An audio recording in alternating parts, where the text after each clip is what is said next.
2020년이 어느덧 마지막 주일을 맞게 되었습니다.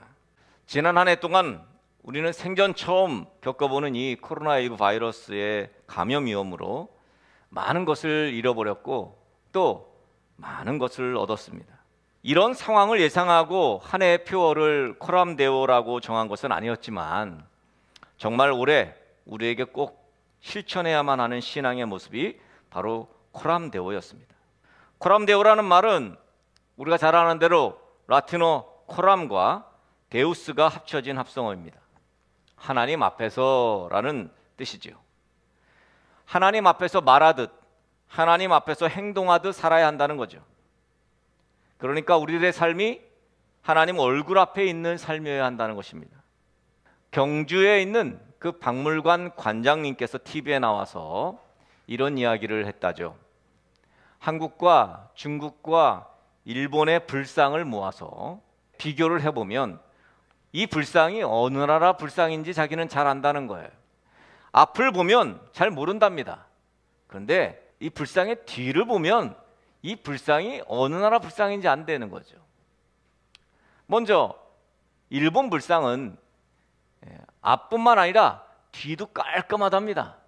중국은 그냥 일본만큼은 아니지만 그냥 그저 그렇답니다.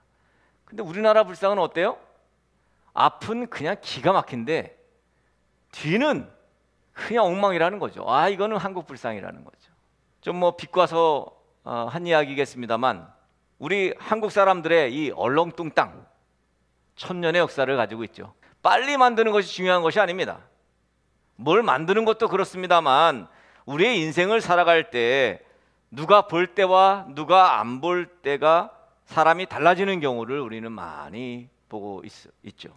여러분, 사람이 있을 때에도 그런데 보이지 않는 하나님을 인식하며 산다는 것은 정말 믿음이 아니고서는 불가능한 것입니다. 우리는 일생 동안 타인의 시선이나 그들의 말이나 그들의 평가에 의해서 행동할 때가 참 많이 있습니다. 좋은 평가를 받기 위해서 또는 다른 이들에게 좋은 사람이 되고 싶은 것이 우리의 행동의 이유가 될 때가 많다는 거죠. 한국교회 신앙인들이 실천하면 좋을 실천이 바로 저는 지금 시대의 이 코람데오라고 생각합니다. 예수님 믿는 사람들이 매일마다 각자의 삶의 자리에서 하나님을 의식하고 살아간다고 생각해 보십시오. 아마 교회뿐만 아니고 사회뿐만 아니라 이 나라 정말 놀라운 변화가 나타날 것입니다. 그런 점에서 오늘 우리 본문에 나오는 이 고넬료라는 사람, 이 사람에게 우리는 좀 배워야 합니다.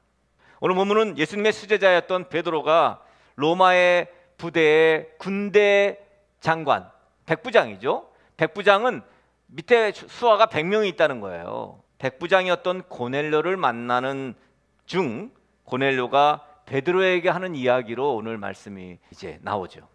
먼저 당시의 상황을 먼저 살펴봐야 합니다. 우선 유대인들은 이방 사람들과 말도 섞지 않았습니다. 이것을 유대인들의 정결례법이라고 하죠. 그런데 베드로가 그 선을 넘어서 지금 이방인 고넬료를 만나는 거예요. 그런데 고넬료를 만나기 전에 이미 베드로는 꿈을 통해서 3번의 환상을 보죠. 뭡니까? 하늘이 열리고 하늘에서 이 보자기 같은 그릇이 내려오죠. 그리고 그 보자기 안에, 그 그릇 안에 뭐가 있어요?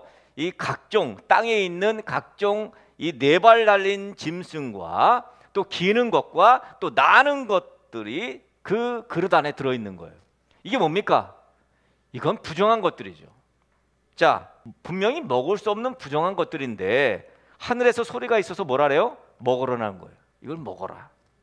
베드로는 도저히 이해할 수 없는 일이죠.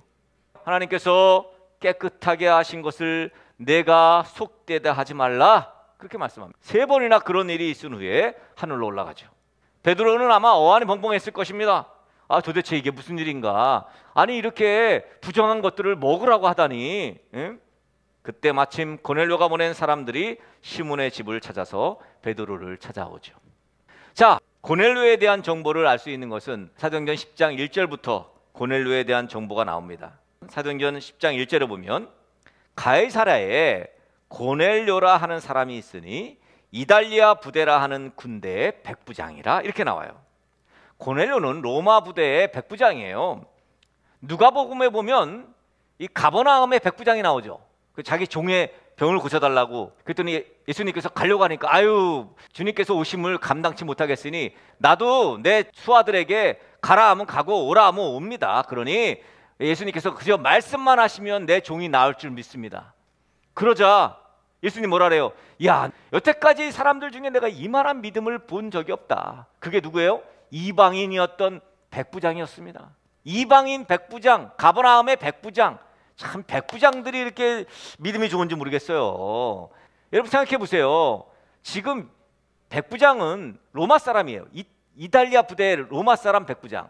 지금 속국이었던 이 이스라엘의 유대 땅에 지금 통치를 위해서 주둔하고 있는 그런 이방 사람이 자기 속국 나라의 백성들이 믿고 있는 신을 믿는다? 이건 쉽지 않죠. 100명의 수하를 거느리는 지휘관.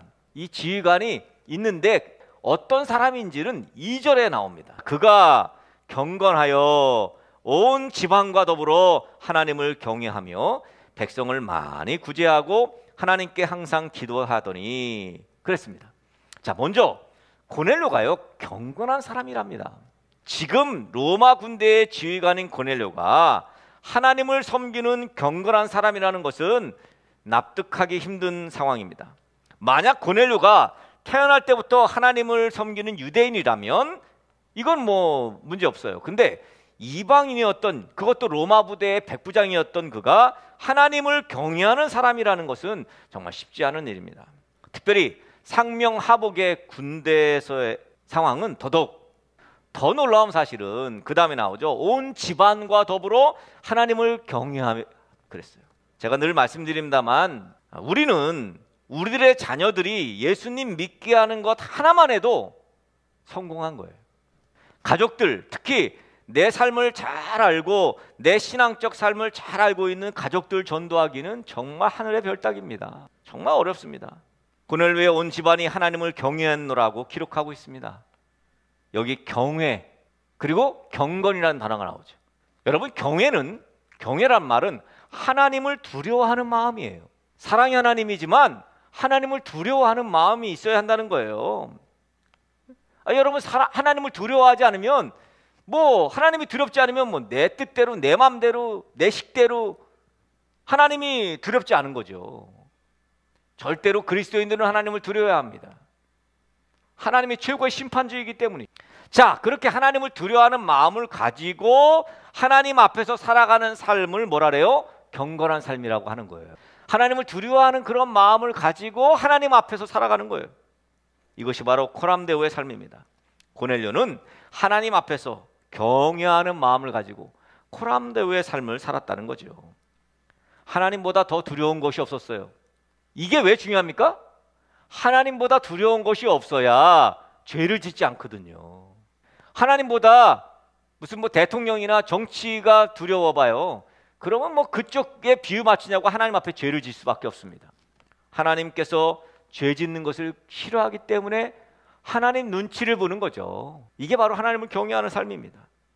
정직하게 사는 것은 하나님께서 그것을 원하시기 때문이라는 거예요. 그렇게 정직하고 타협하지 않고 살면 이 세상에서는 뭐예요? 손해를 봐요. 손해를. 하나님이 제일 두렵기 때문에 하나님의 기준을 따르게 되는 것이 코람데오의 삶을 사는 사람들의 특징이에요. 도대체 옳고 그름의 기준이, 선택과 판단의 기준이 왜 돈이어야 한다는 겁니까? 왜 옳고 그름의 기준이 이기적인 판단이어야 하는 것입니까? 돈이 하나님의 자리를 차지하고 있고 사람이 하나님의 자리를 차지하고 있으니 결국은 오염이 될 수밖에 없는 거죠. 물들어가는 거죠. 성경은 우리에게 끊임없이 하나님을 경외하라고 가르치고 있습니다. 고넬료처럼 코람데오의 신앙을 가지셔야 합니다. 경건한 신앙인이 되어야 돼요. 오늘 2절에 또 보니까 고넬료가 어떤 사람인지 나오죠. 백성을 많이 구제하고 하나님께 항상 기도했다. 여러분, 백성을 많이 구제하는 일을 굳이 로마의 백부장이, 군인이 그냥 병사들 관리나 하고 통솔만 잘하면 되는데 굳이 이스라엘 백성 중에 어려운 사람들을 돕고 힘든 이들을 구제하는 일을 했다는 거, 여러분, 이게 바로 하나님을 경외한 결과라는 거죠. 하나님을 경외한 결과가 하나님만 위해서만 사는 것이 아닙니다. 하나님을 경외하게 되면요, 긍휼의 마음을 갖게 돼 있어요. 그냥 자연스러운 거죠. 이거는 하나님이 원하시면 하나님을 경외한 결과로 오늘 고넬료처럼 백성들을 많이 구제하고, 여러분 이건 기본이에요. 이제 오늘 말씀 31절에 보니까 뭐라 해요? 말하되 고넬료야, 하나님이 내 기도를 들으시고 내 구제를 기억하셨으니. 여러분, 하나님이 기도만 들으시는 게 아니고 구제한 것도 기억하신다는 거예요. 이게 중요해요. 근데 참 희한한 게, 도와주는 게 뭐 있는 사람들이 도와주던가요? 꼭 없는 사람들이 도와주더라고. 힘들고 어려운 중에 도와주더라고요. 근데 하나님이 기억하신다는 거예요. 기억. 이게 중요합니다. 기억하신다는 거. 그리고 고넬료는 항상 기도했습니다. 보니까 시간을 정해놓고 기도했던 것 같아요. 왜? 오늘 말씀 보니까 30절에 고넬료가 이르되 내가 나흘 전 이맘때까지 내 집에서 제9시 기도를 하는데 그랬어요. 오늘날 그리스도인들에게 가장 취약한 신앙적 영역이 무엇일까? 제가 생각해 봤는데 그건 기도인 것 같습니다. 알긴 잘 알아요. 예수님이 뭐라고 말씀하셨는지 몰라서 안 하는 것이 아니라 단지 그 말씀대로 움직일 동력을 잃어버린 거죠. 말씀을 모르는 건 아니야. 다 알아요. 뭐 우리가 구제해야 되는 거, 또 이웃을 내 몸것처럼 사랑해야 하는 거 모르지 않잖아요. 근데 왜 그게 안 되느냐? 그렇게 행할 동력이 없는 거예요. 그 동력이 어디서 나오는데? 기도에서 나오거든요. 기도를 하려면 기도의 시간을 되찾아야 합니다. 유혹에 빼앗겼던 시간, 또 돈에 빼앗겼던 그 시간, 이기심에 빼앗겼던 그 시간을 다시 되찾아와야 합니다. 아무리 바빠도, 아무리 힘들어도, 아무리 시간이 없고 바쁘더라도 기도해야 합니다. 그래서 기도는 습관이 되어야 하는 거죠. 그래서 제가 늘 말씀드리잖아요. 밥 먹을 때 기도하지 않는 사람은 평소에 기도 안 할 확률이 높아요. 고넬료는 하나님을 두려워하고 하나님의 능력을 믿으며 기도했습니다. 당시에 고넬료는 유대 사람들이 기도하는 기도, 제3시, 제6시, 제9시 기도, 하루에 3번 하는 그 기도, 그 기도를 시간을 지키면서 기도를 했던 사람이죠. 알다시피 여러분, 초기 기독교인들은 그렇게 기도했습니다. 아침 9시, 그리고 정오, 그 다음에 오후 3시. 이게 바로 3시, 6시, 9시죠. 그러니까 제9시는 오후 3시 기도죠. 제9시 기도 시간에 안진뱅이를 일으켰던 베드로, 여러분 잘 아실 것입니다. 하나님이 기도를 들으시고 응답하시는 그 놀라운 형통의 비결을 이 고넬료가 알고 있었어요. 자, 이런 고넬료였으니 하나님의 사자가 오늘 환상 중에 찾아오신 거죠. 오늘 본문에 보니까 고넬료가 오후 3시에 기도 시간을 지키면서 기도할 때 빛난 옷을 입은 한 사람이 나타났어요. 그리고 고넬료의 기도와 구제를 하나님께서 들으셨음을 말씀하시면서 요바에 있는 무두장이 시몬의 집에 거주하는 베드로를 데려와라, 그렇게 명령하죠. 이런 경위를 통해서 베드로를 자신의 집에 모시게 되었음을 겸손하게, 소상하게 베드로에게 설명하죠. 자, 베드로가 깨어서 환상을 생각하고 있을 때 성령님이 의심하지 말고 너를 찾아온 사람들을 따라가라 말씀하죠. 이해할 수 없고 풀리지 않는 의문을 간직한 채 그렇게 아마도 내려갔을 것입니다. 결국 순종함으로 고넬료를 만났어요.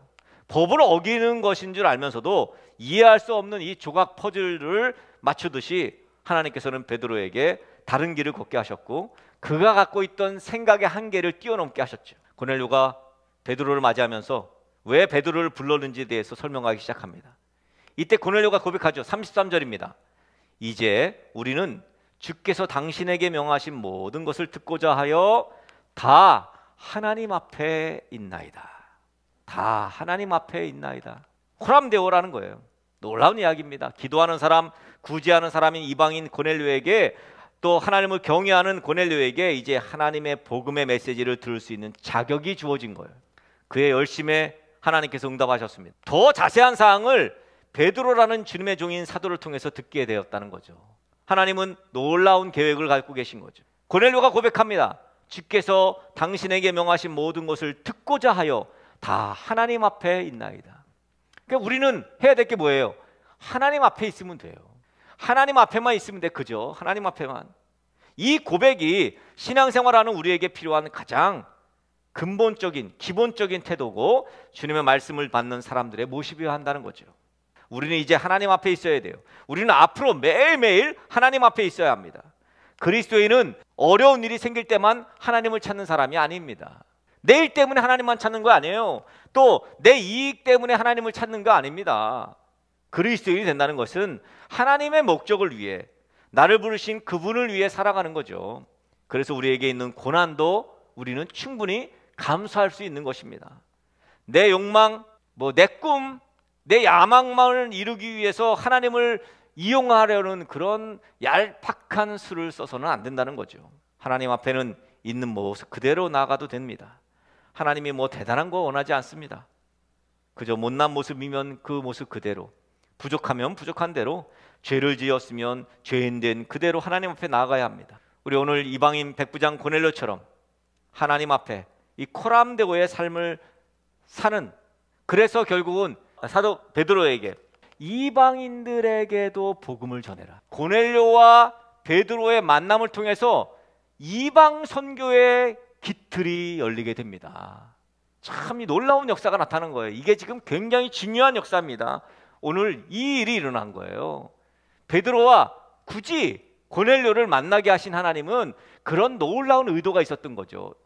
2020년 코람도의 삶을 위해서 정진하신 여러분, 2021년에도 우리는 모두 다 코람도의 삶을 살아가서 하나님이 우리를 통해서 역사하시는 고넬료처럼 그렇게 여호와 앞에 있는, 하나님 앞에 있는 사람을 통해서 역사하시는 놀라운 역사를 우리가 직접 보게 되는 은혜가 있기를 간절히 축원합니다.